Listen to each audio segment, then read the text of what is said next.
Sharp Money is pitching in its 2 cents today, and I'm going to be following two of the games. Hey everyone, it's Phi Farley. July 21st, it's Saturday. We've got a big slate of games today and a lot of value left on the board. And I will get to 2.5 plays that I have for you here in just 1 second. First, let me say thanks to the subscribers. I appreciate it. New subscribers, welcome to the channel. Hope you get some value out of this channel as I've made picks here throughout the season. And we'll be making more and more picks here as we get on into August and September. Second, let me say yesterday, wrapping up, won 2 out of 3 games. One easily, one not so much, and one just really odd game. The easy win was Atlanta. They kept pouring on the runs, end up winning that game fairly easily, but it was the right side. They continually had a lead, even though it was a little bit of back and forth with the Nationals. But second, the Rockies ended up winning 11-10. Holy cow, I was holding my breath. It just kept going back and forth and back and forth. So I knew it wasn't over even in the 8th inning. Still wasn't over. And so I'm glad to get the win there. Then last, the totals play. Holy cow, Philly, San Diego, knocking out the total. I picked under 8. They had 8 by, I think, the 3rd inning. So definitely on the wrong side there. Where those two teams found an offense from, I don't know. Must have been over the All-Star break. Anyway, moving on to today. Here we go.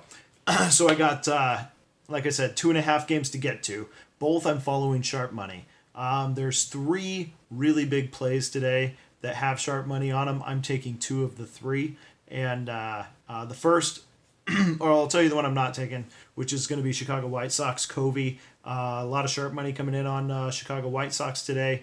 Fading Felix Hernandez at home. I don't like that. Felix has pitched well at home. If anything, the bright spot is him pitching at home. So I'm not going to fade that. Also, Seattle, even though there have been times throughout this season, which this is an important part about reading line movement and reading sharp money, there have been times where sharp money has come in on the opposite side of the Mariners and they still end up winning that game because they have so many wins by 1 run or less because of a pretty good bullpen, being able to hold a lead, and also clutch hitting at the end of the game. So I think that's somewhat unaccounted for here.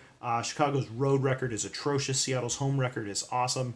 And again, Felix. So I'm just not going to touch that one. But here's one I will touch, and that's going to be Bartolo Colon, Texas Rangers at home against Carrasco and the Cleveland Indians. So again, sharp money coming in on this one. 79% of the tickets are on Cleveland. Meanwhile, 68% of the money is over on Texas. And here's one big factor that's going into that. As I dug into this game, you'll see that Bartolo Colon, 5 of his last 6 starts have been on the road. He has not really pitched at home much in the last over a month. Carrasco, on the other hand, 5 of his last 6 starts have been at home. He has had the benefit of pitching there in Cleveland and not really having to take his game on the road. Now, that said, both of these pitchers have been roughed up by the other team fairly to a pretty decent extent. So here we have Carrasco going against the Rangers. They're hitting 288 off of him with a slugging percentage of 600 against Carrasco. Bartolo Colon is not a whole lot better. Him going against the Indians, they have a 314 batting average and a 520 slugging percentage off him. That's 1 home run every 25 at bats.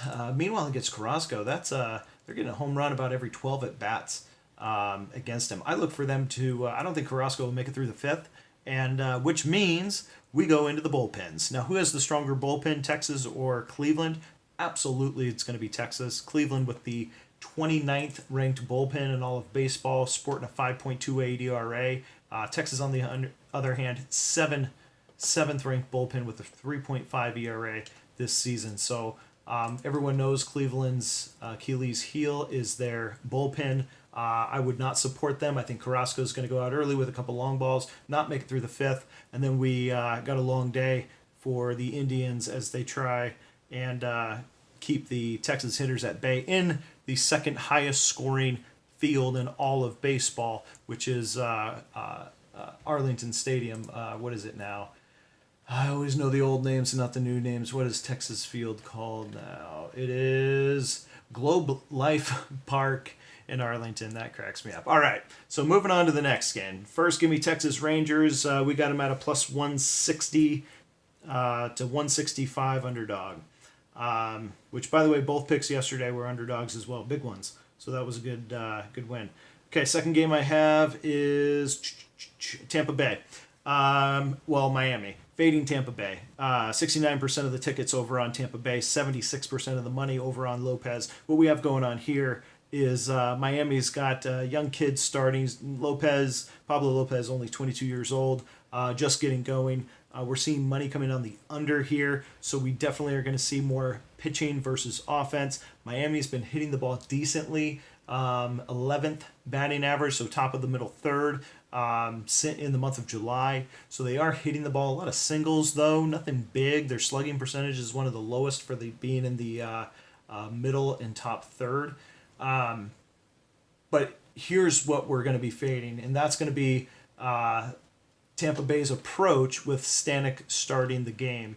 He's had several starts, of which they're usually holding him to about 2 innings during those starts.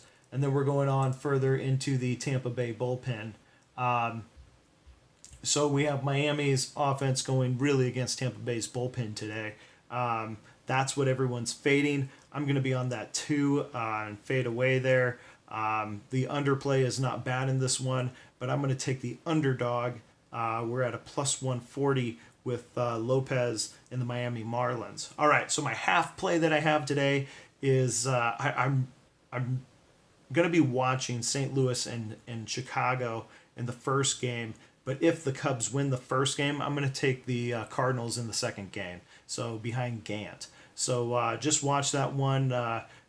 Cubs are slightly favored in the first one. Chatwood is a wild card beyond belief. I did cap this one, and it was really hard to say. If any side, I may even actually take the St. Louis side, but if Chicago wins the first one, I'm taking St. Louis as an underdog in the second game.